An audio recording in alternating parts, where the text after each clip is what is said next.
Hi, Assalamu alaikum and வணக்கம். எல்லாரும் எப்படி இருக்கீங்க? I hope you all are safe and doing good. சம்மராக இருந்தாலும் சரி இல்லை ரமதானாக இருந்தாலும் சரி கிச்சனில் வந்து நம்ம ஸ்பெண்ட் பண்ணுற டைமை மேக்ஸிமம் கம்மி பண்ணணும் தான் பார்ப்போம். ஸோ அந்த மாதிரி ஒரு டிஷ் தான் இன்றைக்கி நீங்கள் பார்க்க போகிறீங்க. 1 pot சிக்கன் ரோஸ்ட். இது வந்து கிரேவியாகவும் செய்யலாம், பட் ஆக்சுவலி நான் வந்து ரோஸ்ட்டாக செஞ்சுருந்தேன். ஸோ இந்த சிக்கன் ரோஸ்ட் எப்படி பண்ணலான்னு பார்க்கலாம் வாங்க. பட் அதுக்கு முன்னாடி நீங்கள் இன்னும் இந்த சேனல் சப்ஸ்கிரைப் பண்ணலன்னா மறக்காமல் சப்ஸ்கிரைப் பண்ணுங்கள். அண்ட் பக்கத்தில் இருக்க பெல் ஐக்கானையும் மறக்காமல் ப்ரெஸ் பண்ணுங்கள். அப்போ தான் நான் போடுற வீடியோஸ் எல்லாமே உங்களுக்கு நோட்டிஃபிகேஷனில் வரும். இந்த டிஷ் வந்து நான் அன்றைக்கி நாட்டுக்கோழியில் செஞ்சுருந்தேன். இது வந்து நார்மல் சிக்கன்லேயும் செய்யலாம். மெத்தட் எல்லாம் சேம் தான், பட் குக்கிங் டைம் மட்டும் கொஞ்சம் வேரி ஆகும்.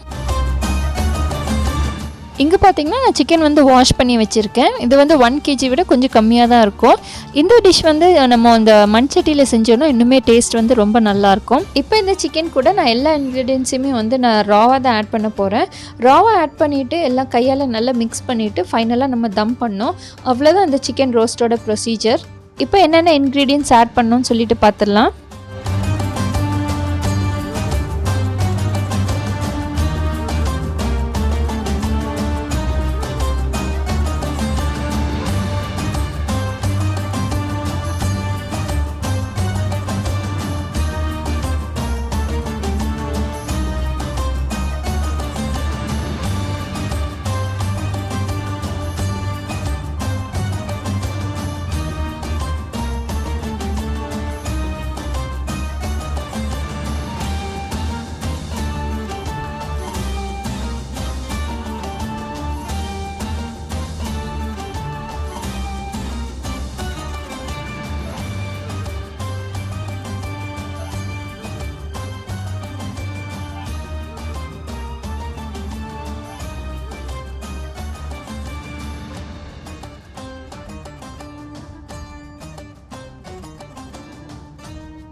எல்லா இன்க்ரீடியன்ஸும் ஆட் பண்ணதுக்கப்புறம் ஒரு 15 to 20 minutes கவர் பண்ணி அப்படியே வச்சிடுங்க.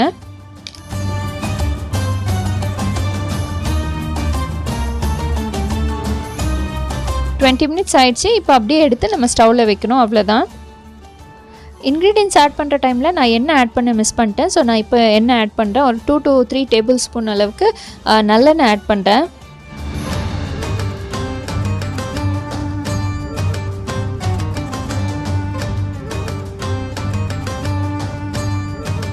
லைட்டாக மிக்ஸ் பண்ணிவிட்டு நான் இப்போ கவர் பண்ணி தம் வைக்க போகிறேன். தம் வச்சப்பறம் நம்ம நடுவில் செக் பண்ணோங்கிற அவசியம் இல்லை. ஏன்னா அந்த சிக்கன் வந்து அதோட ஸ்டாக் ரிலீஸ் ஆகி அந்த ஸ்டாக்கில் தான் வந்து அந்த சிக்கன் ஃபுல்லாகவே வேகும். ஸோ அடிப்பிடிக்கும்னு பயப்பட வேணாம். அண்ட் சைட் பை சைட் நம்ம அந்த 30 to 40 minutesலேயே வந்து நம்ம வேறு எதாவது வேலை இருந்தால் கூட நம்ம முடிச்சிடலாம். சிக்கன் நல்லா குக் ஆகிடுச்சு. ஒரு 30 minutesலேயே வந்து சிக்கன் நல்லா குக் ஆகிடும். பட் எனக்கு அந்த கிரேவி ரொம்ப வேணாம், ட்ரை ரோஸ்ட்டாக வேணுங்கிறதுனால நான் நல்லா வற்ற விட்டுருக்கேன் தண்ணியை.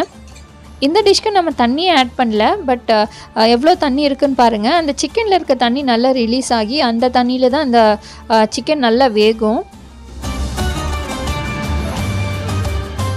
சிக்கன் நல்லா வெந்துடுச்சு பாருங்கள். இந்த ஸ்டேஜோட இந்த டிஷ் முடியல. இந்த ஸ்டேஜில் பார்த்திங்கன்னா காரம் கொஞ்சம் கம்மியாக இருக்கும். ஸோ நான் பசங்களுக்கு தனியாக எடுத்து வச்சுட்டு அதுக்கப்புறம் தான் இன்னும் நல்லா ரோஸ்ட் பண்ண போகிறேன். சப்போஸ் உங்களுக்கு கிரேவியாக வேணும் அப்படின்னா இந்த ஸ்டேஜ்லேயே வந்து கொஞ்சம் தேங்காய் பால் ஆட் பண்ணிவிட்டு கூடவே கொஞ்சம் 1/2 teaspoon pepper and 1/2 teaspoon garam masala add பண்ணிட்டு ஒரு 5 minutes கொதிக்க விட்டுட்டு ஆஃப் பண்ணிவிடுங்க.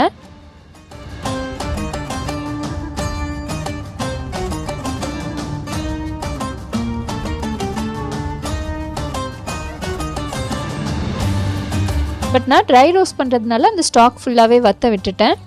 ஃபைனலாக ஒரு 1/2 teaspoon garam masala, 1/2 teaspoon pepper powder add பண்ணிட்டு நல்லா மிக்ஸ் பண்ணி விடுங்க. நல்லா ட்ரை ஆகிறது வரைக்கும் ரோஸ்ட் ஆகட்டும்.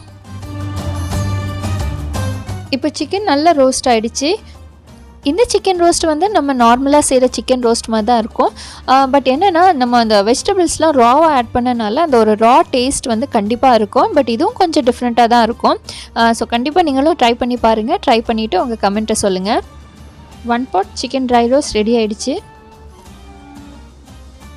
இந்த வீடியோ உங்களுக்கு பிடிச்சிருக்குன்னு நினைக்கிறேன். பிடிச்சிருந்ததுன்னா லைக் பண்ணுங்கள், உங்கள் ஃப்ரெண்ட்ஸ் அண்ட் ஃபேமிலிஸ் கூட ஷேர் பண்ணுங்கள். அண்ட் இன்னும் இந்த சேனல் சப்ஸ்கிரைப் பண்ணலன்னா மறக்காமல் சப்ஸ்கிரைப் பண்ணுங்கள். அண்ட் தேங்க்ஸ் ஃபார் வாட்சிங்.